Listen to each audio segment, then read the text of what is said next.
for Coming In Hot with Brent Wallace and former Ottawa Senators Bobby Ryan and Jason York.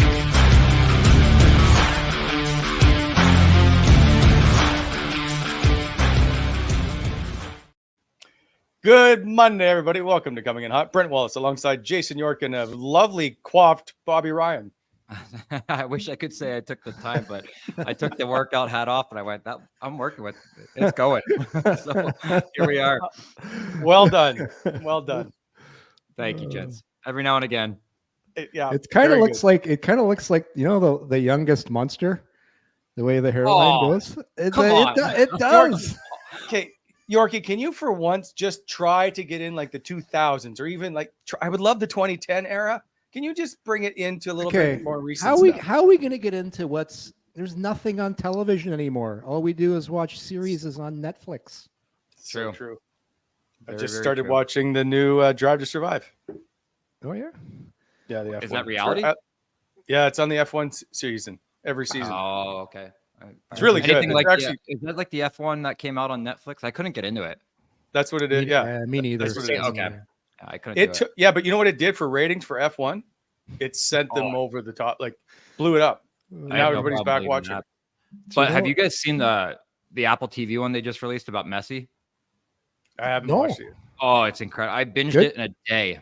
I binged it in a day and a half, and I think it's 7 or 8 hours, and it was incredible. And it led right into another one on Apple TV about him coming over here. Like, I'm not a soccer fan. I will never watch it if it's on. It just background noise or whatnot. But watching that and him, about one of the greatest athletes of our generation, it was absolutely blew me away.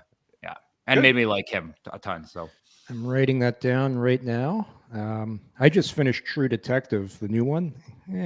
Not as good as the first two. I haven't seen any of them. Hey, have either one of you finally watched? What? Have you watched the Alex Degg documentary yet? So we can discuss. Fantastic. Bob, see, I gotta wait. No, yeah. All right, that's my homework tonight. I'll watch it tonight. It's like 47 minutes. Yeah, okay, I can handle that. By the way, speaking of the Daigle's coming to town end of March. He's coming up. Going to meet him in the alumni box. We're going to watch a game together. He is reconnecting. with Ottawa. It's good. It's good to see. It's really good to see. I think that documentary will do a lot for him to get accepted back into it. Like, I don't think he was ever not accepted. I think people just continue to say bad, like crap about him, and I don't think it's fair. So I really enjoyed the interview he did on our show, but the documentary is really good. All right. Yeah. Let's move on, shall we? We got a lot to talk about today. The Sens are on fire, and it's all because of Yorkie saying they were no good. I said they don't know how to block shots. Now they're learning. By the way, they now lead the league in block shots now. Right? And guess what? They're winning. It's not the goaltenders look better. And I sound like John Tortorella. Block shots, it's going to take care of everything. But no, they've been practicing. You can tell. I think since January 13th, they lead the league in block shots, just not in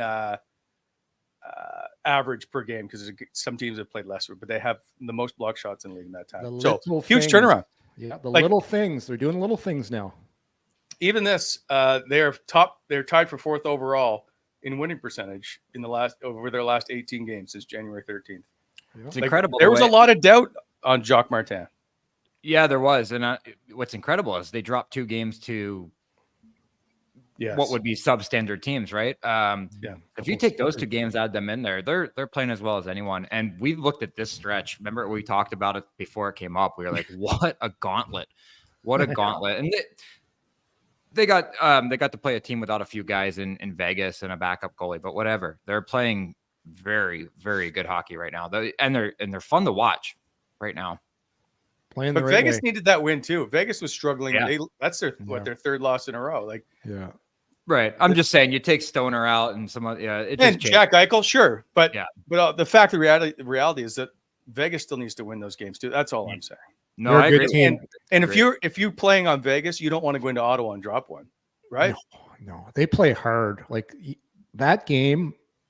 We get in the game later, but they make you earn every inch of ice out there. I love how they play. That was a great game by Ottawa, by the way. One of their best all year. Keep saying that this last whole stretch. Yeah, it's been nice to talk about it. Right? It's way better. Way better. Well, it's that stupid though. It's February. Let's win some meaningless games, right? Like before January 13th, my good friend Kevin Gibson just pulled this up. They were last in the conference, and now they have the 4th best overall record, and they've gained 2 points, I think, on wild card spot. Like that's how much of a struggle it is once you get out to come back and try and find a way back in. Yeah. The thing I like what they're doing, like they picked up. I'm one of the. This is like I firmly believe that once you're out of the playoffs, the pressure is off. You play more relaxed. You play looser. The damage has already been done, but this feels a little different to me this time. Because the way they're winning these games, and I think what I think they're doing that's going to help set them up for success for the future is they're building habits, and they're building winning habits. Yeah. Like especially these last few games where they're winning these games the right way, like getting down by 2-0. Don't go away from what you're doing. Play the same way. Stick to the system. Stick to being on the right side of the puck. Like their neutral zone, Bob and Wally, it's night and day what they're doing in the neutral zone now. Like it is tough to get through the neutral zone now, where before it was like playing touch football. Like just there you go. Like touch flag football. Like now they make it tough on you. D are playing much better. And at the end of the day, too, look how Forsberg's playing right now. Like he was really good. Got behind, and then he made some key saves in that second period. Then Ottawa, all of a sudden, you stick with it. They never used to play this way. They get down 2-0, they would have been done. Start chasing, right?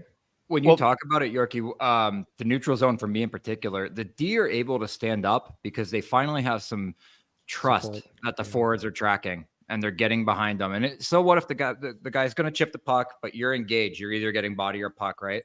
That is the number one rule of stepping up. So the D are getting up, and whatever they're taking, the forwards are there behind them tracking. I've never seen them track this hard. They look like they're just in sync 200 feet of the ice right now. Yeah.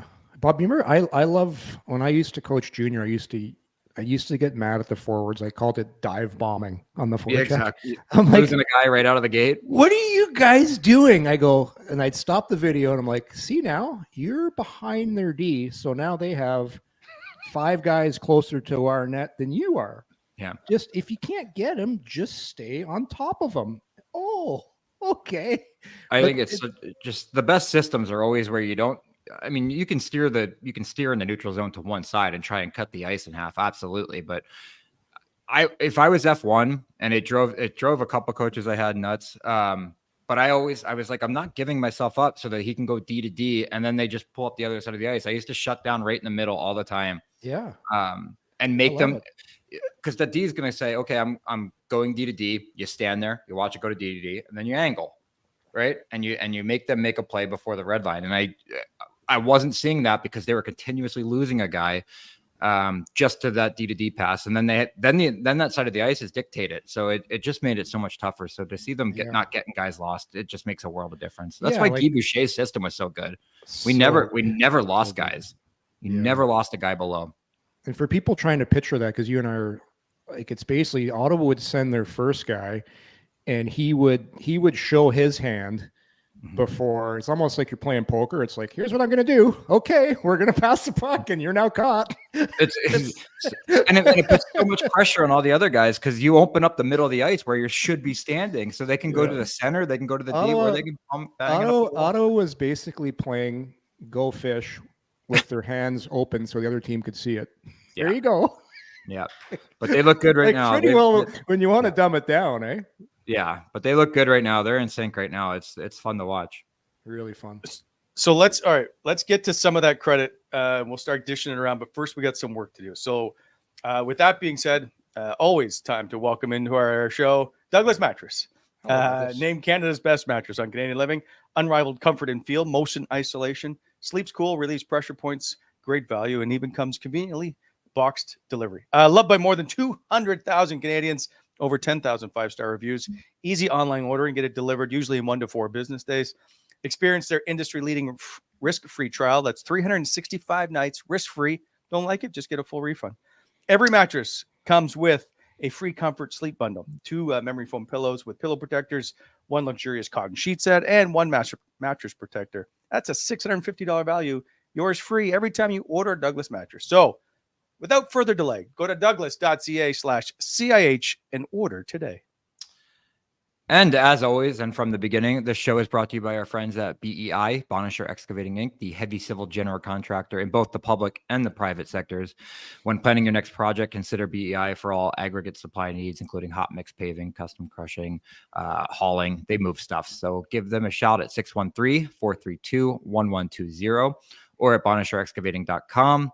Part of the deal, you get free ice Fridays. And as always, please slow down in construction zones, guys. If you're looking for a fun night out, guys, you got to check out Battlegrounds Axe Throwing. Great for the family, couples, corporate events. Kids 12 and up can throw accompanied with a guardian. You can have birthday parties, team building events, or if you want to have a fantastic night, this is the place to go. You got to go visit Battlegrounds Axe Throwing. It's located at 2615 Lancaster Road. It's very safe. It's fun, requires zero practice. Just come to a Battlegrounds Axe Throwing facility and the coaches will show you the ropes and show you how to hit those targets safely. You can book at battlegrounds.com. And we're going to get right to our hot performer because we're going to talk about him. So let's just get to it, shall we? As always, the show brought to you by DoorDash. Get everything you need, even at the last minute. Choose what you want from where you want. Even with Double Dash on DoorDash, you can order from multiple restaurants, stores, and in the same delivery without additional delivery fees, so everyone can get what they want or need. For a limited time, our listeners get 25% off, zero delivery fees on their first order of $15 or more. You download the DoorDash app and enter code NATION25. That's 25% off up to a $10 value, zero delivery fees on your first order. When you download the DoorDash app in the App Store, enter code NATION25, all uppercase letters. Offer valid in Canada, subject to change, terms apply. This should come as no surprise, gentlemen. Thomas Chabot is the hot performer of the day. In his last 3 games, he's scored each of his last 3 games, by the way. In his last 18 games, 13 points, 5 goals. His ice time, right, 24-11, not 30 minutes. His last 3 games, he's gone to 5 games. He's got 5 points, and he's now just one of 4 defensemen in Sens history to have 250 career points with the franchise. That's Carlson, Redden, Phillips, the other 3. Yeah, I don't know what more you can say about him. It's funny when the forwards start helping and the goalies start playing that your star defenseman looks like a star defenseman, isn't it, Yorkie? I mean, funny how that works, isn't it? Yeah, it's funny. The whipping boy, but all of a sudden, right, when everybody starts playing correctly and you take some pressure off the top dog, how good he looks. So that's not to say, he's been at his best all year. I think he would tell you he'd like to be better in some areas, but he looks. I watched him. What goal was it? Where he walked the line and made the move and then came across and scored back on the self side. How good was that? Like, I remember I saw that and I was like, that Chabby, like that is absolutely a Chabby move. And the way that he strung the puck out there to get and then came back across the grain on the goal. I forget who screened. It was an amazing screen too. So he had some help, but he looks good. He looks poised. I think when he came back from the injury there, he was a little hampered, but he looks a lot more dynamic for me right now. He looks like he's getting onto his edges more. And I'm happy for him because it hasn't been easy for him this year with the speculation, I guess. And then the people putting him down we said it here numerous times. You don't move a guy like that. I'm glad they haven't or didn't pull the trigger on making something that out of nothing. They just let him come back from the injury, play, and now he's getting rewarded because everybody around him is doing their job and he's not out there chasing A, B, and C. He's just focused on one thing, and that's playing his game. So good on him because he looks fantastic. Interesting. I think that was Giroux, by the way, on that screen. A beautiful screen. Claude did a real nice job. But the one thing that I really, as a defenseman, admire in Chabot's game that doesn't get talked about because it's not really a stat where you can talk about zone exits.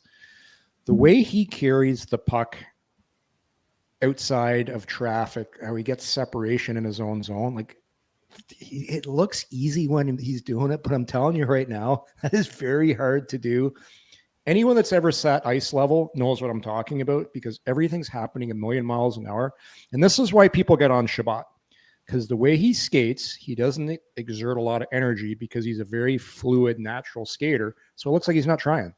Yeah, that's just that's just, he's blessed with a very nice skating stride. So it looks like he's not trying, but I'll tell you, that's guys work with skating coaches and pay money to try and get that stride. You just have it or you don't. But interesting too, guys, you look at his ice time from last game, just over 20 minutes.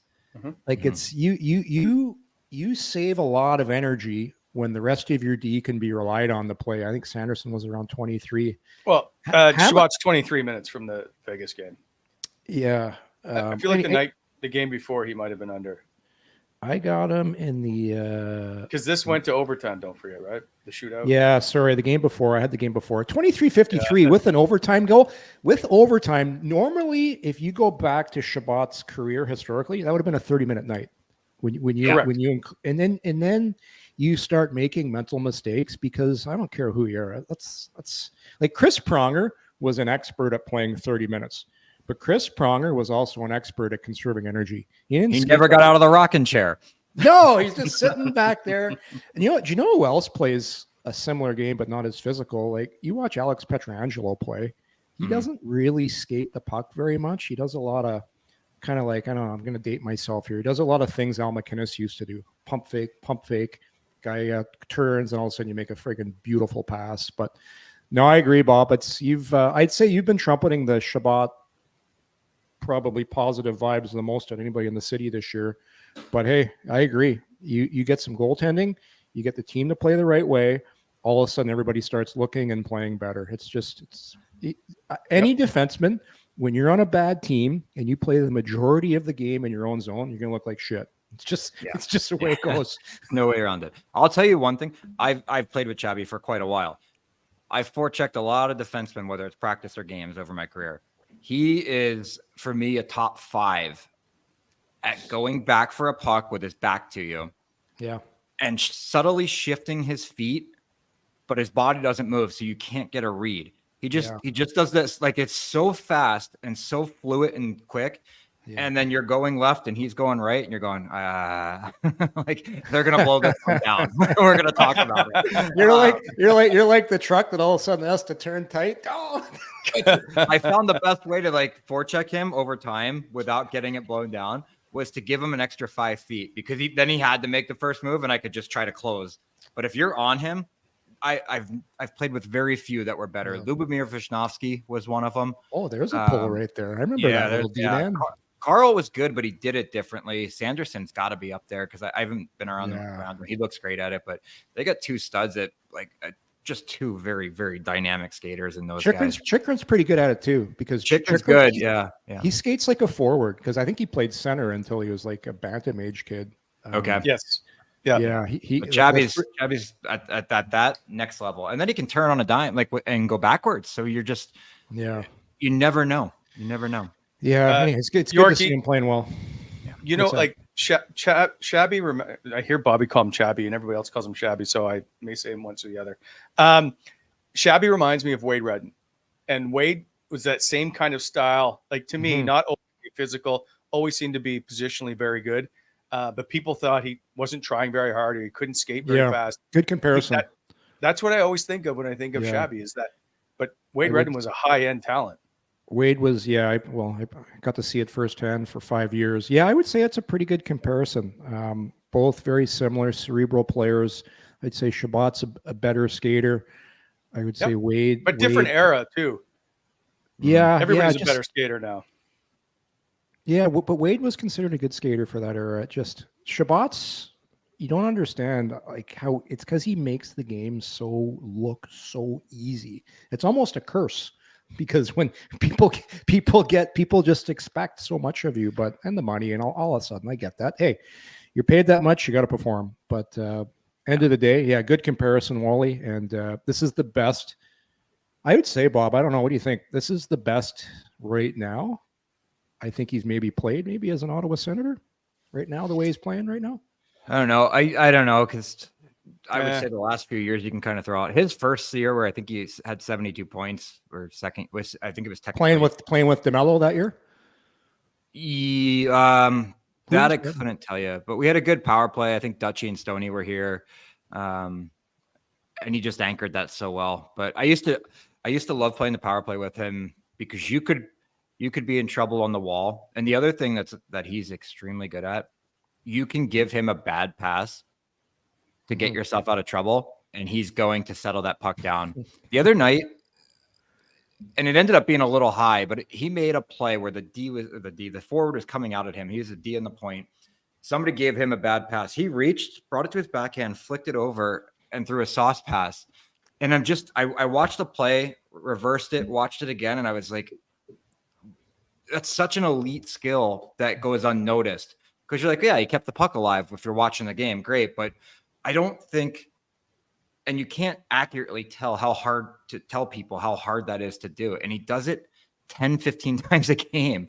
That again, so effortless. So what's the old saying in hockey? You can't give a good player a bad pass.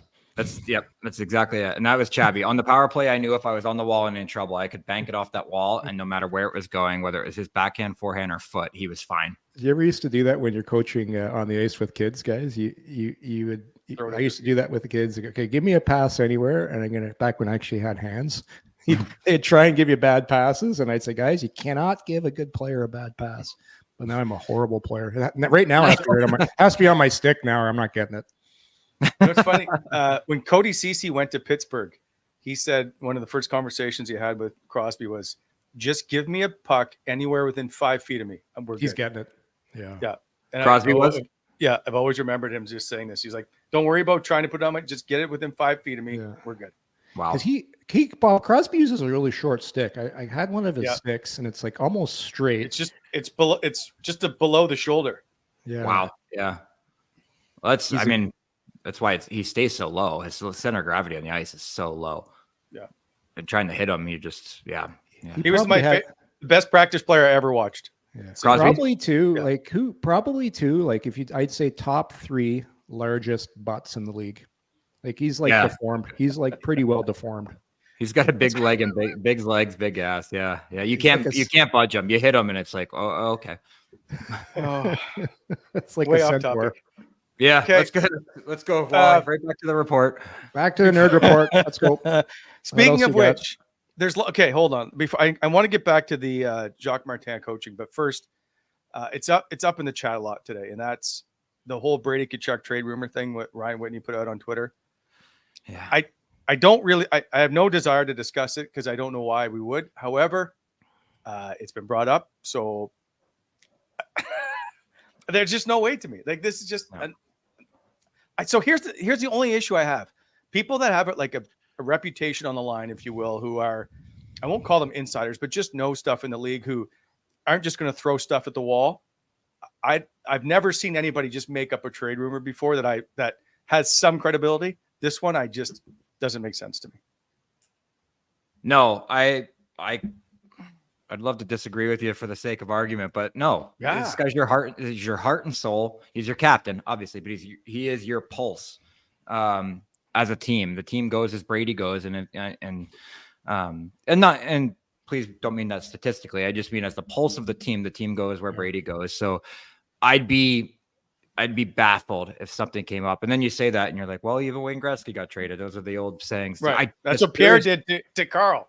Yeah. There is no way in the world that this team makes sense without him. So I'd be baffled. I haven't heard anything. I talk to people to a degree, not as insider-ish as some of the insiders, but insider-ish.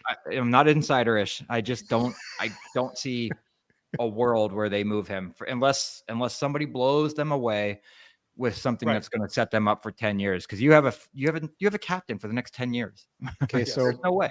So I'm going to frame it to people right now. So far this year, you fired your coach, fired the GM, you got the Pinto suspension, fired the goalie coach. So trade deadlines, and there's a bunch of stuff I'm missing. Here comes the trade deadline. Guess what, Ottawa fans? You know what we're going to do right now? We're going to trade Brady Tkachuk. Let's keep it going. Let's get some more turmoil going in Ottawa. Like that. Just ought to make everybody happy. Just that there is zero chance that is happening. There is no way this management team is going to do that number one, because of the way Tkachuk plays, there are very few players in the league that play that his style, do what he does, scores goals. He's a captain, everything he does. And then to throw in the fact that everything that's gone on here with the Senators, and Michael Andlauer laid it out when he bought the team, zero chance that is happening. You know how much chaos that would instill? And also, it would be one thing if the team was just playing horribly and there was no positivity in sight and Jacques couldn't figure it out. Everyone's still cheating and it's a mess. But this team is starting to trend in the right direction. So, hey, guess what? We're going to trade Brady Tkachuk. Like, think about when you lay it out there and think about it, it is, I don't even know what word to use to describe it. It's just dumb. Just dumb. Yes. In reality, is it probably, however, if you were to offer up an unbelievable package, but it would have to be because we've done this before on the show. Brady Tkachuk is a unicorn type player. We've discussed it ad nauseum, if you will. How much of a player he is in a complete package. I don't know why Ottawa would want to move that. It would have to be extraordinary. They want to trade for Connor Bedard. I'm in. Yeah. That's it. But I mean, it would have to be an earth-shattering blockbuster trade that shook up two franchises, and I don't see that. Just look how hard it's been to get this team to start playing the right way. Everyone's buying in. You're setting a foundation. You're building a culture. Okay, time to trade the captain. It's just stupidity. That we're even discussing this. It's just stupid. There's zero chance that's happening. Zero chance. Yeah, none. Okay, moving on. I want to get back to Jacques Martin. Will Brady Tkachuk next year be coached by Jacques Martin? Oh man, this is so hard for me. So let me know. And I want to. So here's how I'm going to set this up. 0% chance. Hang on, let me set this up. Don't ruin this for me. I have a board I built. Okay, so if we remember, they went into the Vegas game down 2-0, came back and won in overtime. They did it the game before, if I'm not mistaken, as well, or in Florida, right? In fact, this used to be a team that got down 2-0 and it was lights out. But under Jacques Martin, they are 4-4-2 when trailing 2-0 this season, and they're 3-1-2 in their last 6 games when they were down 2-0. And in 1-goal games, they're 5-2-3. You look at under DJ Smith, they were 0-5 when they were down 2-0 this year, 2-4 in 1-goal games. I thought for sure Jacques Martin was in for 56 games or whatever it is, but people I don't know, Yorkie. Why wouldn't you entertain it? Okay, first, do you know how exhausting it is to be an NHL coach in the league? So I'll take an example of Seattle's coach. I forget his name. He's in his 70s, but football season is 17 games. Are we talking about the Seahawks? Seattle has an NHL team, and it's hockey. Sorry, the Seahawks. So whatever. I forget the name of their coach. Pete Carroll. Pete Carroll's in his early 70s. Got a ton of energy. There's a huge difference when you because games and practices, especially when you're coaching, there's so much prep, there's so much pressure. I don't know this is just I have zero knowledge. This is my personal opinion. If you listen to Jacques after games, it takes a lot out of you. And don't forget, he hasn't been on the ice for any practices. He can't go on the ice. He's had some surgeries done. I think he will have a role with this team, a big role, but I just think, and I'd love to see him coach. I honestly, I've had him as a coach. I know exactly what he does. I think he's tremendous. I just think at this stage in his life, he stays on as a consultant and has a pretty big role because he's the guy laying down the foundation. And honestly, the more I think about it, I think John Gruden will be the coach here next year. And Jacques stays in as an advisor. Capuano's back, and they try and convince Alfie to stay on as a coach. And there's your coaching staff. And Jacques is kind of an advisor. Yeah, that's what I think is going to happen. I agree because I think we've speculated on it a ton, and I see the tweets come through and people different views, but it just nobody's asked him, and he's 71 years old, so it's more his decision than anybody else's. I think they would love. I agree. I think he'll be with the organization in a capacity, kind of an eye in the sky. I don't know if he wants to travel anymore. You don't know all these different things, right? So I do believe that he is laying the ground and the foundation that the next coach is going to come in and emphasize. So he's putting in place and say, like, if I'm Steve Staios and I'm interviewing coaches and I'm saying, look what Jacques Martin did. This is what we want. This is what we've seen. This is working for us. And the new coach is going to come in. He's going to be younger. He's going to be a little louder, and he's going to be a little probably. I can't say what Jacques is day to day on how hard he is on guys, but they just need a different voice from DJ. That much is evident by the way they're playing now. But I don't think he's back next year. I don't think he wants to be back. I think they need a younger coach. That's the generation does need younger coaches now. Yeah. Right. Yeah. Like it's a very taxing, difficult, like it's exhausting, man. After games as a coach, I could just tell you from coaching junior, like it takes a ton out of you. And Jacques still in great shape, and sure he'd like when he initially came in, it was to be a consultant, and this opportunity came up. I'm sure he loves it, but I'm just thinking of and I'm a believer too. 82 games. It's nice to have your coach on the ice for at times to set the tone. And but hey, he's done a great job. Like, and I love him as a coach. My favorite coach I've had, and he's done an amazing job. But I don't see him back in a major role with this organization of continuing on with the culture they're building right now. Yeah, I agree. That's a big thing. Your coach has to be on the ice. Yeah. And now Yorkie, I could be wrong. Didn't Pat Quinn not run practices? A lot of times, here's the thing. A lot of times your assistant coaches will run the practices, and that's a great opportunity. Some of your best conversations is when your head coach skates over when you're in line and you have a chat with them sometime, during the practice. Hey, how you doing? What's going on? Just little informal chats from now and then go a long way. After practice or before, like it's a perfect time to have one of those chats. And I always like those things. And I remember, I played for Ron Wilson. He'd do all that all the time. A lot of coaches did that. And, I'm with you, Bob. I think your head coach over 82 games, it is important that you're on the ice. Yeah. Okay. But if he were to run this team with a 650 winning percentage for the last remainder of the games, do you not go maybe? Maybe you we go should maybe. consider this? Yeah, you go maybe, but that's it. And then you start to interview the field, and then you start to get a feel for what the field is. And the field's a lot different than Jacques is at his age. And I just think the younger generation is going to have a younger coach for the most part, and somebody that's on the ice. Yeah. Yeah, I know what you're saying. I'm just trying to be the other side of this because it just seems to me he's done everything we would want a coach to do. Yeah. I mean, he could only go up. But no. Yeah, he could only go up, and the guys are clearly responding to him, clearly by the way they're playing. Yeah. But I don't see it as a long-term solution. Okay. So, the last thing I want to ask about this though, if he is, there's no way they should get rid of him. And I understand like an advisor role, but if you're the new guy coming in, and let's say you're an inexperienced head coach, like a John Gruden type, do you not feel like someone's always looking over your shoulder and questioning everything you do? Well, that somebody always is.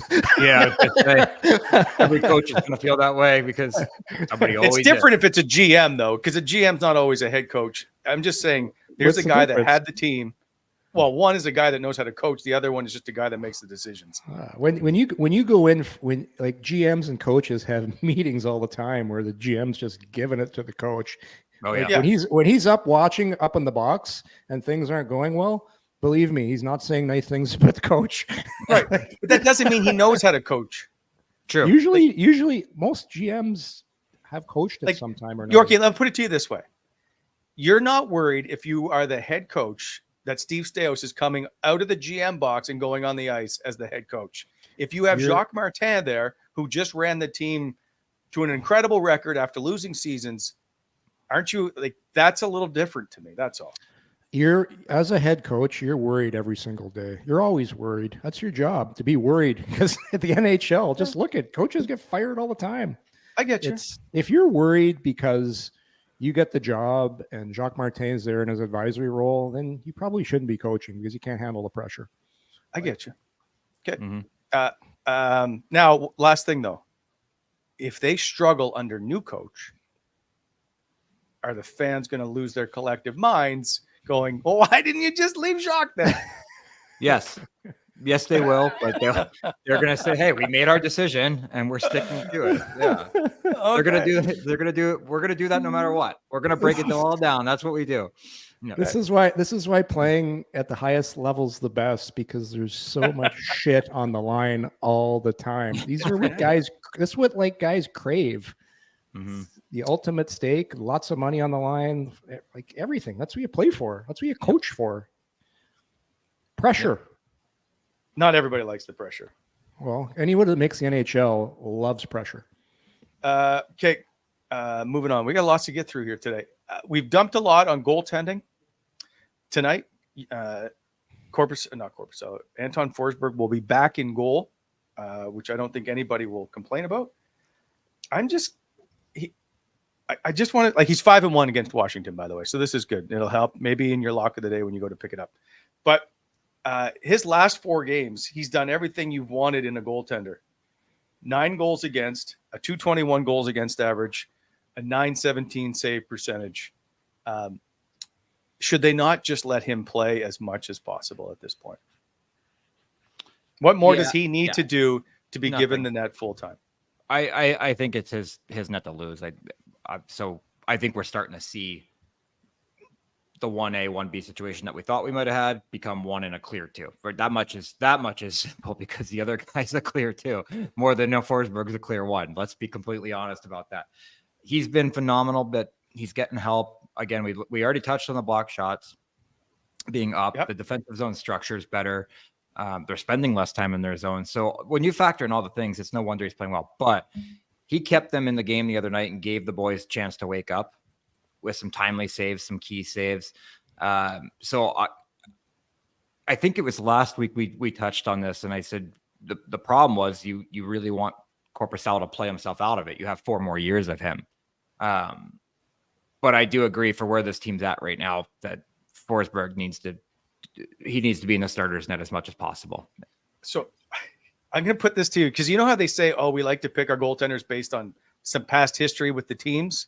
Mm-hmm. Jonas Korpisalo should get the start tomorrow night in Nashville.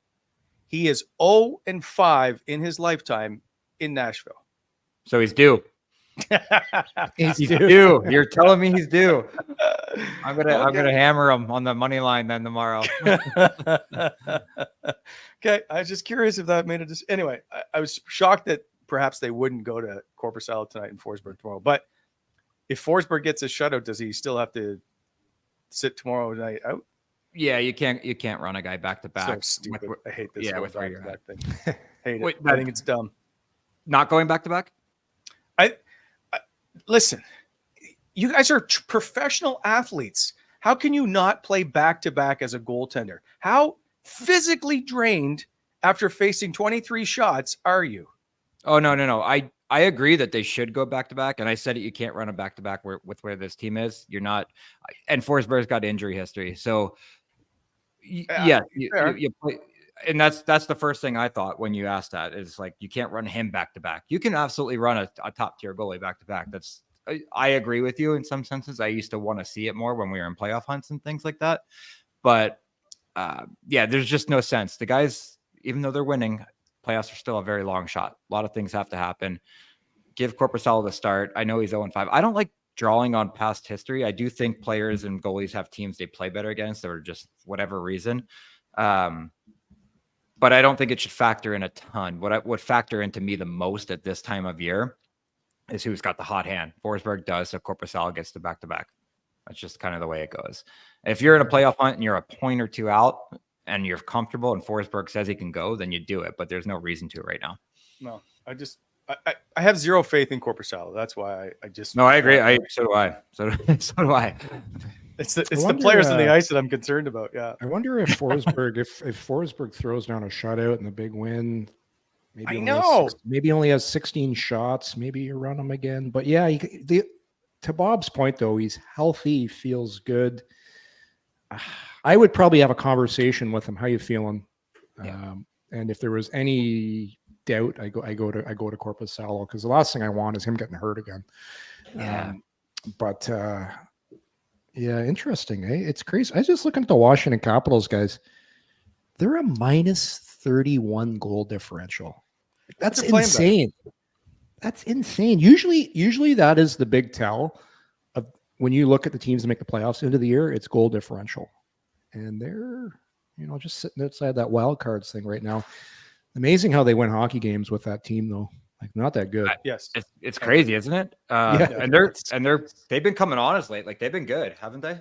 I think they have one regulation loss in their last 7 games. Yeah, they're peaking. I don't think they're going to make it. Do you? I don't know. I'd be surprised. I don't think any team that's not in a playoff spot is going to make it. You don't know? No. Listen, Yorkie, I do this standings board like every day. You see nobody moves. The only people that Pittsburgh jumped up and the Islanders finally fell back because all they do is lose games in overtime is there hasn't been enough of a push from any of those teams to jump past Tampa and Detroit. Yeah. It just hasn't happened. And now there's a 7-point separation, despite I know they've got games in hand, but teams just aren't making up the ground. And Detroit's on fire. Detroit's flirting with top 3 in the division right now. Like, they had the best record since Jan 13. It's like Philadelphia. I know they've once in a while they've got to struggle, but the Rangers have just won. Well, they just lost. They were winning 10 in a row. None of those teams at the top are really struggling. Tampa, I guess, is the only one at the moment. I'm not counting the Devils out yet. The Devils got a couple in hand on Tampa, and I'm still not sold on Detroit. What if the Devils, Yorkie, to your point, bring in a Saros or a Markstrom? Right? It changes a lot. It changes a lot. A ton, but they need to do it now and not March 8th. Like, bring them in, get them going. The trade fell through because Calgary apparently didn't want to retain money on Markstrom, from what I understand. But like, if they had a goaltender, they could still make a run at this. They got a couple games in hand. And I turn them on from time to time. They play. I like the way they play. They're 4-5-1 in their last 10. Mm-hmm. They're not playing great hockey. Like, I just like the way they play. They were just so decimated, and guys coming back aren't ready. Like, it's gonna end up being a loss. Sure, but if you bring in a goalie for me, they have a chance. They have an absolute chance. Amazing, eh? You take maybe Andrew Burnett was important over on that staff. It's got Nashville in a wild card spot right now. Mm-hmm. Guys love playing for this guy. Yeah, I've never heard of nothing but him, Bob. Coach. He's a beauty. Great guy. Great guys love playing for him. I was able. He was the guy whose record I had broken in Owen Sound when I was there. Gosh, way back when, obviously. But he sent a really, really cool voice note that they actually pumped through the stadium when I was coming. It was awesome. That was my only interaction with him ever. Was getting that note, and I was like, "What a." I think I'm about to do it to a kid here. Colby Barlow's taking a pretty good run at mine, so I'm getting ready to film mine. But nice. Yeah, I thought it was really cool of him to take the time to do that. He was one of those guys when you pull up on a face-off. It's like, Eric, how's it going tonight? Hey, how you doing? Good to see you. Good to see you. And then the puck would drop. Not that he was cutting deals, but he was like really clean, really honest player and played hard. But just one of those guys when the guy's friendly guy at the face-off. Hey, always a hello. Kind of like the first baseman who greets everybody when they come to first base. You like those guys a little bit, eh? Yeah, you get to know him a little bit on the draw. I had no problem. I didn't necessarily cut deals, but I had no problem saying that I friendlied up to guys that I knew took runs at people. Yeah. Hey, talk them up. And then the worst is the guy that would come up to you at the face-off and say, how you doing? Then as soon as the puck drops, slash you in the back of the leg. Yeah. Like, hold on a second here. I thought we were close. The worst. All right, gentlemen, we got to move on. I'm running out of time. I got stuff to get to. By the way, did you know today? It seems to be every week. It's this guy's setting some record, but Brought to you by Wendy's. I almost wanted to skip over the Wendy's read. Wendy's is letting you win real food with your fantasy teams this year and Daily Faceoff. Go to dailyfaceoff.com and click on the Daily Faceoff Survivor icon. For those of you who smoked the competition, Wendy's is rewarding you with weekly prizes and a chance, by the way, to win up to $5,000. Download the Wendy's app and score yourself 150 bonus reward points on your first order and grab a sweet victory from the mouth-watering jaws of defeat, along with some fresh, never-frozen Canadian beef.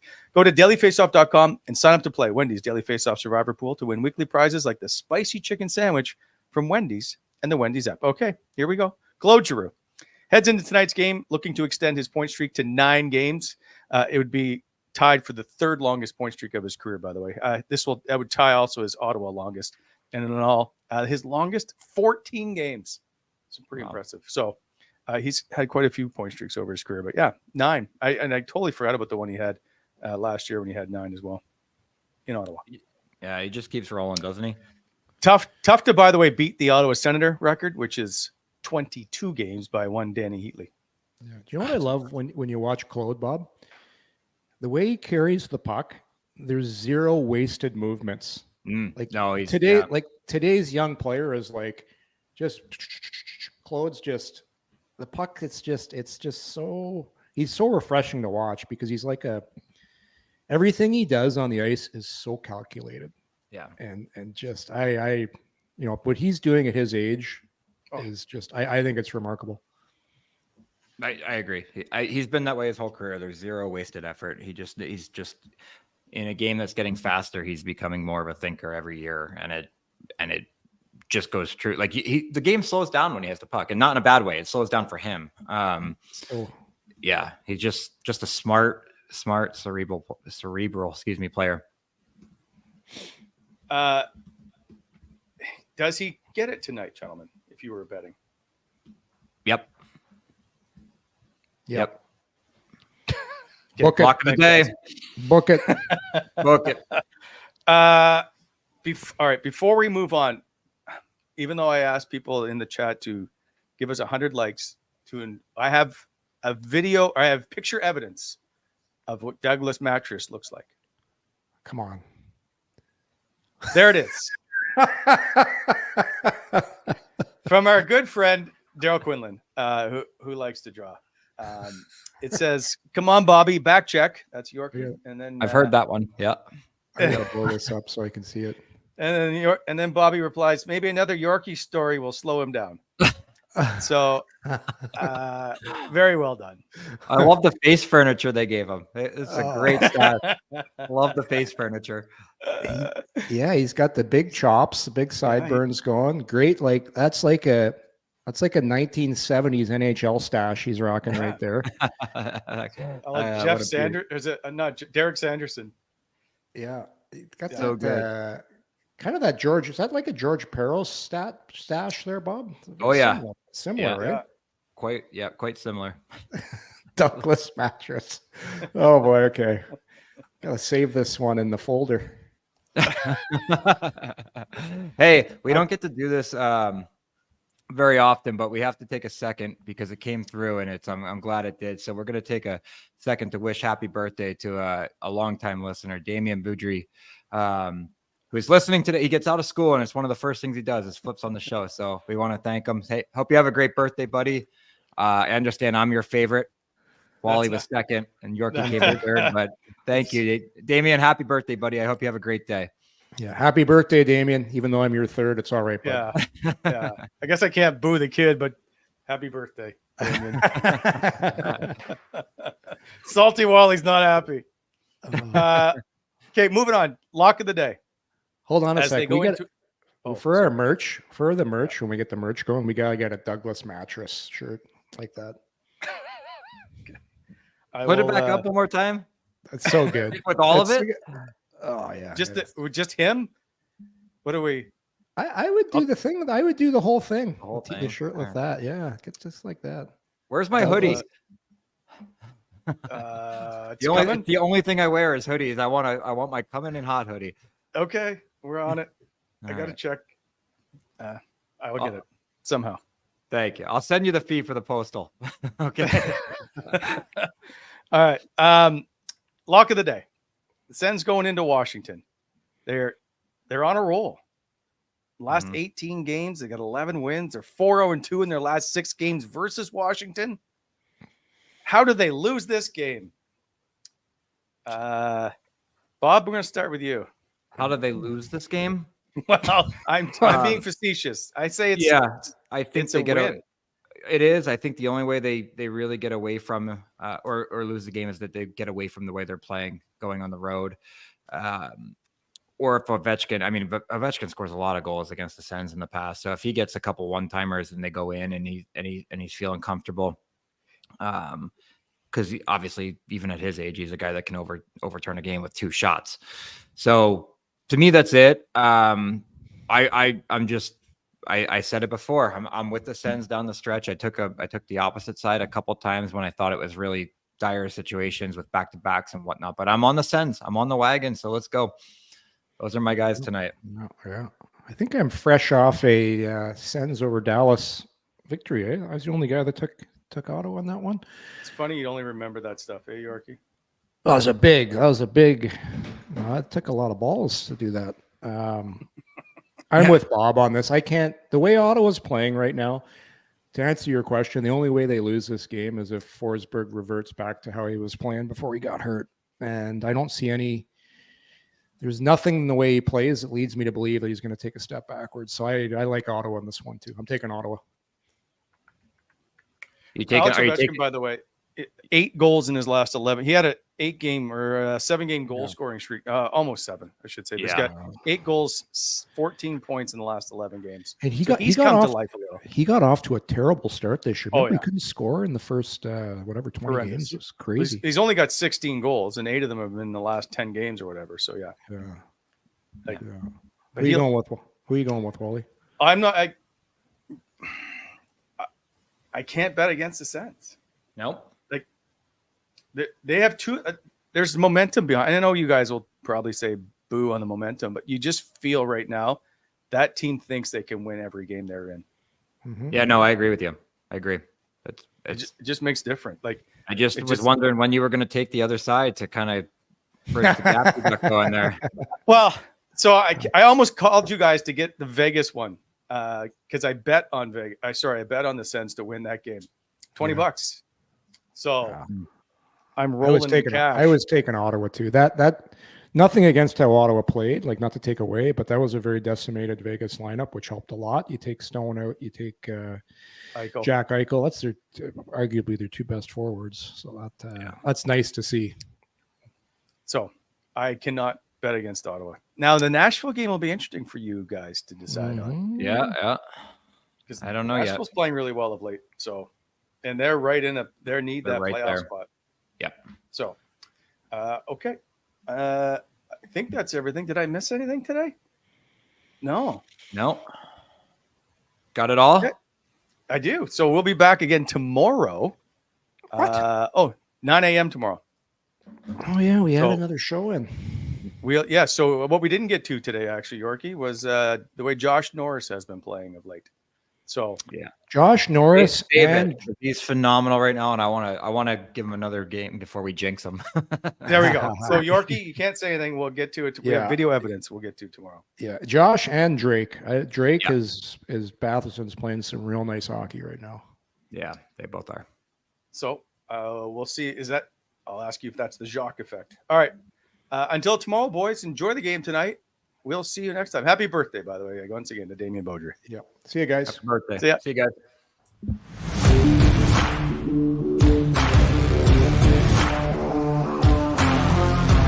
Thanks for tuning in to Coming In Hot. If you enjoyed the show, hit that like button and be sure to subscribe to never miss an episode.